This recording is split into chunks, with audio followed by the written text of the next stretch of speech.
Hola, soy Liliana Garduño del programa Paseos Históricos. Acompáñame en este recorrido de Tonantzin a Guadalupe. Desde la época prehispánica, el Cerro del Tepeyac ha tenido una gran importancia, ya que en la zona hubo asentamientos otomíes y posteriormente tepanecas. Con la llegada de los mexicas y la conformación de la Triple Alianza, la zona tomó mayor relevancia. Se construyó una calzada que unió la Ciudad de México Tenochtitlan con Tepeyacac y que también tenía la función de dique. En la cima del cerro se encontraba un adoratorio dedicado a Tonantzin, una deidad muy importante por los pueblos prehispánicos, ya que era considerada la madre de todos los dioses y los hombres. Era tal su importancia que se le hacían rituales, grandes fiestas y había peregrinaciones desde muy lejanas tierras, de más de 20 leguas, de todas las comarcas de México, y traían muchas ofrendas. Venían hombres y mujeres, y mozos y mozas a estas fiestas. Era grande el concurso de gente en estos días, y todos decían: vamos a la fiesta de la Tonantzin. Ya en el siglo XVI, después de la conquista, los españoles reorganizaban el territorio de la Nueva España mediante el sistema de encomiendas. En este plano de 1521 vemos cómo se fue reorganizando poco a poco el territorio. Mientras los religiosos iniciaban la ardua tarea de evangelización, los franciscanos se encargaron de la zona y, como en muchos otros sitios, construyeron una capilla sobre el adoratorio prehispánico. En 1531, las apariciones de la Virgen de Guadalupe marcan la importancia que el sitio tendrá a partir de ese momento.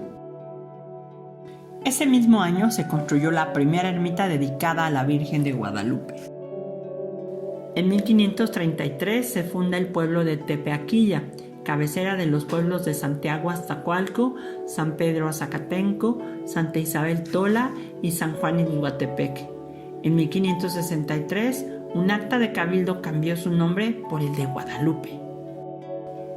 En 1733, una cédula real elevó la categoría del pueblo a Villa de Guadalupe, como coloquialmente se le denomina hasta nuestros días. En este plano de 1736 podemos ver que, aunque lentamente, la ciudad fue creciendo en los alrededores del centro religioso. En este mapa podemos apreciar cómo en septiembre de 1819 una fuerte inundación afectó las construcciones que conformaban el conjunto religioso.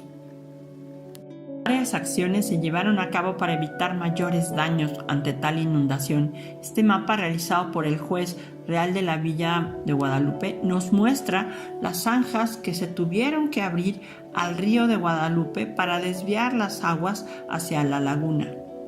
Sin embargo, fue hasta 1856 que las autoridades convocaron un concurso de proyectos de desagüe para solucionar el problema de las constantes inundaciones. El proyecto ganador fue el del ingeniero Francisco de Garay. En 1828, la villa fue elevada al rango de ciudad con el nombre de Guadalupe Hidalgo. Un hecho importante en la historia de México fue que en este sitio se llevó a cabo la firma del Tratado Guadalupe Hidalgo, el 2 de febrero de 1848, por medio del cual concluyó la guerra de intervención con Estados Unidos y significó la pérdida de más de la mitad del territorio mexicano. En 1903, el Distrito Federal se dividió en 13 municipalidades, siendo una de ellas Guadalupe Hidalgo. En 1928 se convirtió en delegación y en 1931 que cambió su nombre por el de Gustavo Amadero y desde 2018 alcaldía.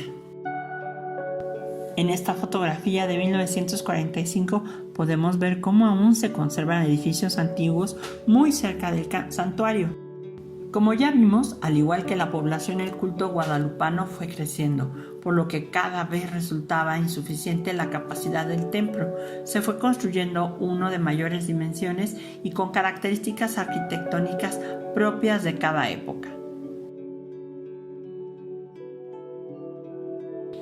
Esto hizo de la villa todo un catálogo de estilos. ¿Nos acompañan a conocer sus espacios? Después de las apariciones de la Virgen entre 1531 y 1533 se construye en el lugar indicado donde se llevó a cabo una de las apariciones, la conocida como Ermita Zumárraga, que era un modesto edificio de adobe del que se conservan algunos vestigios en la sacristía de la Capilla de los Indios.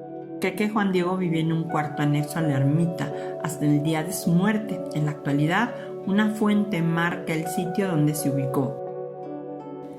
En 1556, Fray Alonso de Montúfar mandó construir una nueva ermita de adobe, ya que la anterior ya resultaba insuficiente. Aquí vemos lo que se conserva de ella.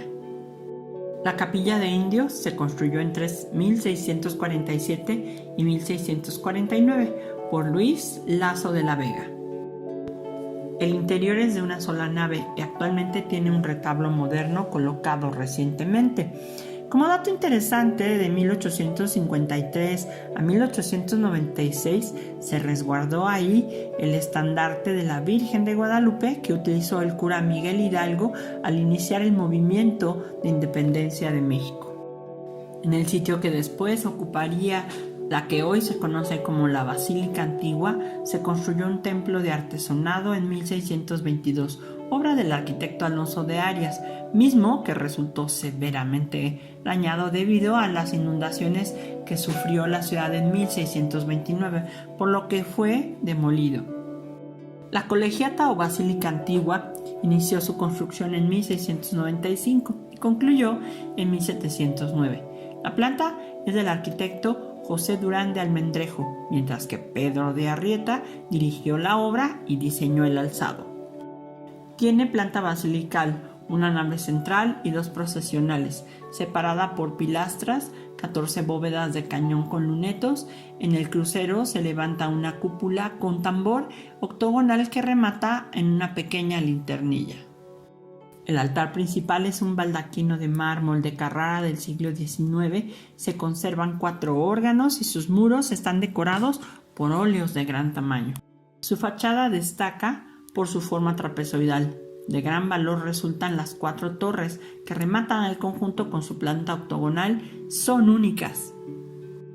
Con una suntuosa procesión, como podemos apreciar en esta extraordinaria pintura, el 30 de abril de 1709, el ayate de Juan Diego, con la imagen de la Virgen, fue trasladado a su nueva morada, en la que permaneció hasta 1976, en la que se concluyó la construcción de la nueva basílica. En la parte posterior de la colegiata se ubica desde 1941 el Museo Religioso de la Basílica de Guadalupe. Resguarda una importante colección de arte novohispano de distintas épocas. Destaca una sala de exvotos dedicados a la Virgen de Guadalupe para dar gracias por los favores recibidos. La capilla del Cerrito se erigió en donde se ubicaba el adoratorio de Atonantzin, además de señalar también el sitio donde tuvo lugar una de las apariciones de la Virgen.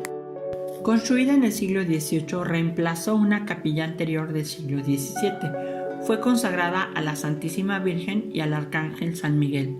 Su fachada, de 2 cuerpos, remata en un arco de medio punto y la portada está enmarcada por pilastras estípites.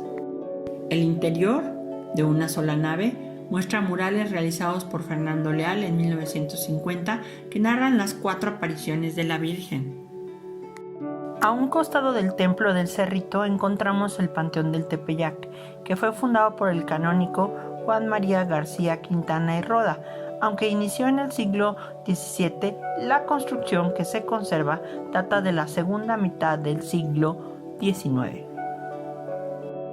Alberga los restos de muchos hombres que durante el siglo XIX y principios del XX se destacaron en diversos campos de la vida pública en México, entre los que se encuentran Antonio López de Santana, Alfredo Chavero, Filomeno Mata, entre otros.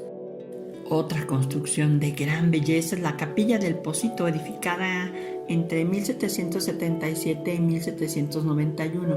Se considera la obra maestra del arquitecto Francisco Guerrero y Torres y de la arquitectura barroca mexicana.